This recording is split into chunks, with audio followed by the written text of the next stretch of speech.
Hey there, action fan. It's been a minute since my last Elemental Foo fix, so I'm trolling for another with my Legend of Korra Season 2 retrospective. If you haven't watched Spirits yet, go see it. It's well worth your time, no doubt. So, spoilers incoming. Now, Season 1 was a tough act to follow. It was very self-contained and worked as a standalone. So, how does Spirits work as a follow-up? It works okay. Let's look at the characters, starting with the Avatar herself, Korra. Personality-wise, she's a bit uneven. Korra's always had a stubborn streak, and that's come in handy more than a few times. But this time, it's working against her right from the start. At the beginning of the season, Korra's on the receiving end of a couple of revelations about her father and her training, and Korra did not take these well. She fires Tenzin and gives Pop a load of grief. Then there's her and Mako. They tend to bicker and eventually break up, and I'm not sure I like the rationale behind any of this stuff. The bit with Tonraq and Tenzin is just there to artificially create character development. In Season 1, Korra's parents were in one brief scene that was there to demonstrate that she had a happy childhood, and we more or less already had a Korra and Tenzin don't get along B-plot in Season 1. And I'm almost positive that Mako and Korra got broken up to revive the Mako-Korra-Asami love triangle. How else is the show to meet its mandatory drama quota? I am happy to say that mid-season Korra does turn things around, and reunites Team Avatar. We also get to see Korra go into the Avatar state. It's much less impressive visually than when Aang did it. He got glowing eyes and tattoos, and you really knew some serious was going down when Aang entered the Avatar zone. I wish they would have found a better way to visually illustrate that Korra just went Super Saiyan. All in all, I really liked her this season, just like last time, even if the season did wind back the clock on her development a little bit. Now for Mako, Bolin, and Asami. I like Mako's choice of careers. Being a noir detective is an awesome job, but it doesn't really make sense in terms of the story. He was a pro athlete, and based on the reception Bolin gets later on, they're both still a pretty big deal. And he gives it all up to be a cop. I would really have appreciated a scene where he talks about how his parents' death inspired him to pursue a career in crime fighting. Great idea, old chum. When in doubt, cop it Batman. Wholly obvious character development, Sergeant. I feel a little bad for Bolin this season. He just gets relentlessly made the butt of joke after joke. And he's sidelined for most of the action scenes. And he ends up as Eska's poor put-upon boyfriend. But he does get an awesome action set piece all to himself right at the end of the season. Then there's Asami, and boy does she get jerked around. First in bad business deals, then in bad relationships. Mako. She also doesn't get as many action scenes this season. Now let's look at Tenzin and family. This is one of the more interesting aspects of the season. Aang's other two kids, Bumi and Kaya, are pretty fun comic foils to Tenzin. Bumi's a voracious party animal, but he's got solid planning and technical skills, so he's kind of a Sokka throwback. Then there's Kaya. She shares a lot of personality traits with Katara and her waterbending skills. She's also rocking a pretty darn cool dreadlock hairstyle. Tenzin's kids also get some development, like Milo. Say it with me now, all hail the Lemur King. And we learned that Iki isn't always a hyperactive ball of sugar and rainbows. Yes, she's also an irritating, hyper-competitive brat.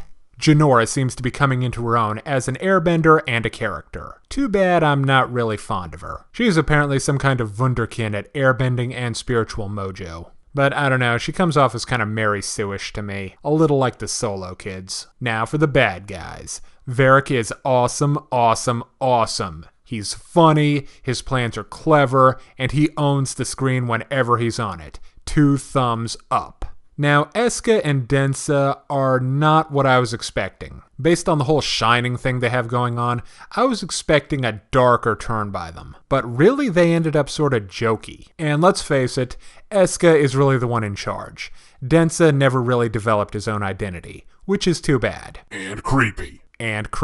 Now for Unalaq. I feel like he had potential that he didn't really fully achieve. I mean, he's calculating, he's manipulative, he has an army of waterbenders and evil spirits, and he wants to become evil incarnate. But still, he's not that strong as a villain. I think he just doesn't have the screen presence to really fill those villain shoes. In battle, he's not super impressive, just a standard if skilled waterbender. But he does have very cool supernatural powers, like calming and banishing angry spirits, but he just doesn't seem to use them enough. Now let's look at Vaatu and Rava. The spirits of darkness and light are a great addition to the Avatar world. It fits well with the theme of balance on the show. But these two have some problems. One is Vaatu being evil, or at least bwahaha evil. As the spirit of darkness and destruction, it's only natural that he would want to plunge the world into chaos and eternal night. But he seems a little too into it, if you know what I mean.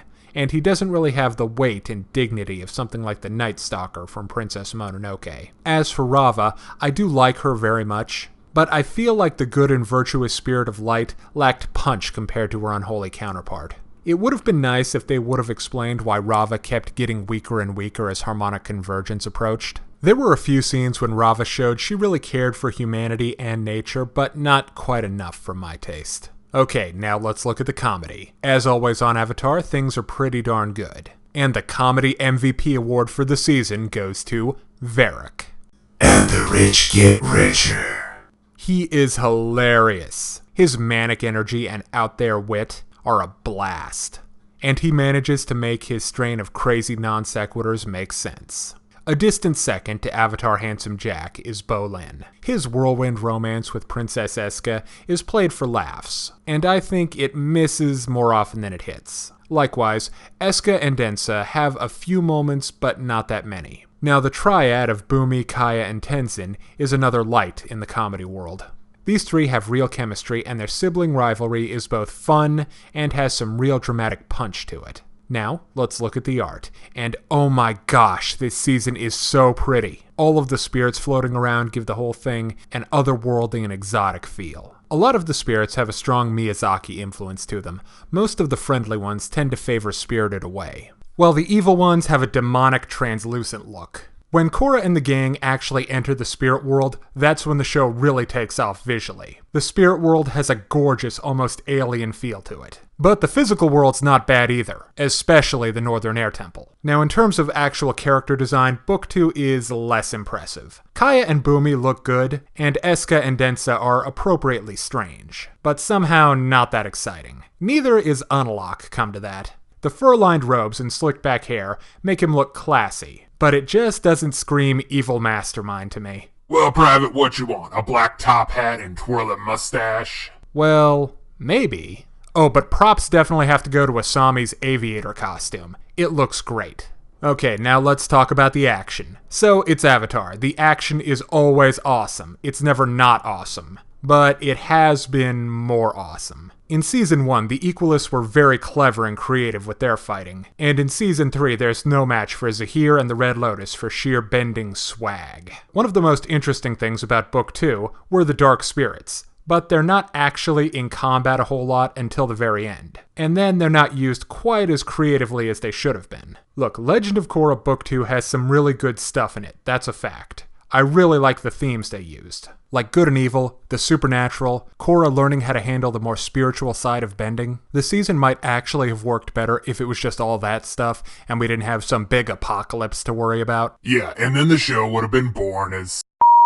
Oh, come on, Sergeant. Seeing beautiful new places, seeing new ways bending could be used to heal and bring peace to the world, you really think that's boring? Well, when you put it that way, yeah, that's boring. Well, I tried. There are a lot of great things about Season 2, but the biggest standout has to be the two-parter featuring Wan, the first Avatar. But this arc also has some major problems. There is a long, and I mean long, dry spell of not-so-good episodes right near the front. The human enemies aren't particularly good, and Korra can be downright unpleasant at times, especially near the beginning. But if you're a fan, this season is still highly recommended, even though I'm only going to give it a 3 out of 5. Thanks for watching. If you're interested in more reviews of anime, movies, TV shows, comic books, or video games, check out my channel on YouTube at StupidPrivate913, or find my Facebook and DeviantArt pages for video updates and more. Thanks for watching.